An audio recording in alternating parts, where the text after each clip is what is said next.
What's going on, everyone? In this video, I want to show you guys a simple trading strategy that is a little bit outside of the realm of how I normally trade, but towards the end of the day here, I was on the live stream. You guys can actually go back and watch the live stream.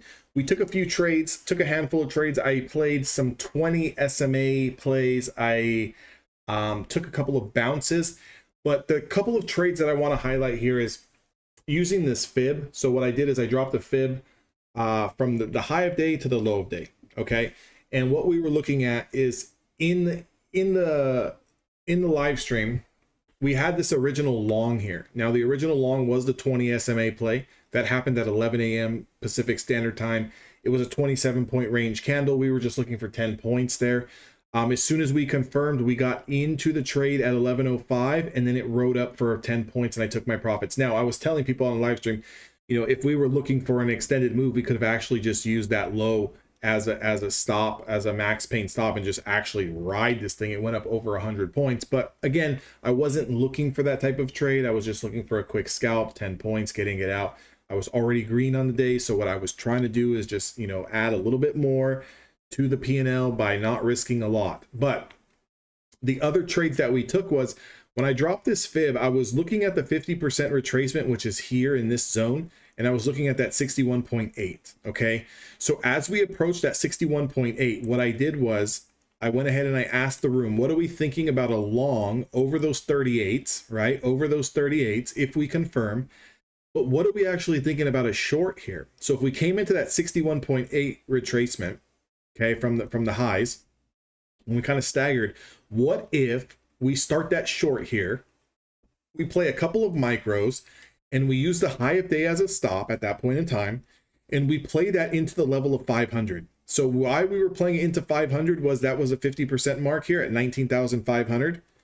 If we start to short in this area, which was this candle that we shorted, use the high of day as a stop. If we get the sweep into 500s, we sell. So we made a quick 50 bucks here. It actually went, I think, as high as like $70, but I got out at around $50. We took that short setup here, and then now that original long through the 38s, we were going to get in. And we had a price target of 60 and a price target in the low 70s, 73, 72. And notice when we exploded through 38, not only did we put in a high towards 55, the next candle confirms and went all the way to 65. So this was a good trade here over those 39s, over those 38s into 65s. It was an easy 10-point winner. I took that trade live on stream.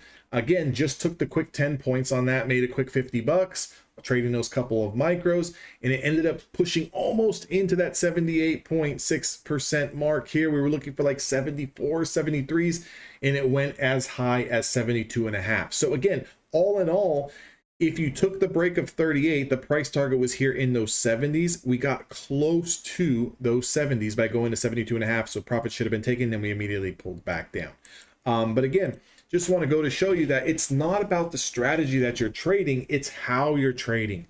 Can you put together a thought process with a valid risk and a price target, and can you execute? So on the short position, our risk was high of day. Our price target was 500. It played out, we took profits. The second idea that we had was if we do pull back and we take out 38s, we could potentially be targeting 70s. So once price took out the 38s, we go long. Again, I only had a 10-point take profit, but we take those 10, 12 points as it started to shoot up in our favor, and we exit the trade. So it was a quick $100 made within a matter of 20 minutes, guys. Again, price action was shit towards the end of the day. It's not really doing much, but have an idea, have a plan, work the plan. Again, very simple strategy that you guys can use. Once you start to see some price action played out after the first couple hours of the day, you can drop a fib from the highs down to the lows, and you can kind of play in between those zones. Correlate that with active 20 SMA plays. Look at this 20 SMA play here at the 38.2% mark. As soon as this confirmed, it went right into that 50%. So again, good area to kind of add as confluence to take your profits into that area there on that 20 SMA play. So you can even double back the 20 SMA play with the Fibonacci retracements, and you can kind of get those levels and those hard areas marked out. Just like right now, we're pulling back down through the 61.8. I've got the 20 SMA sitting here at around 510, and I've got the next level at 500. So if we do continue to pull back, maybe those are good areas to price to target, right? So with that being said, just want to drop this video. I know I haven't dropped any videos in a few days, but I've been doing the live stream. So if you guys have been catching those live streams, thank you. I appreciate it. Make sure to hit the like button on this video as well as the live streams. Subscribe. If you guys need to sign up for some Apex accounts going into next week, that link is down in the description box below. I hope you guys all a good, long, much needed holiday weekend. Rest, relax, enjoy the family, have a few drinks, you know, kick your feet up a little bit. Enjoy some college football this weekend. I'll see all of you guys next week.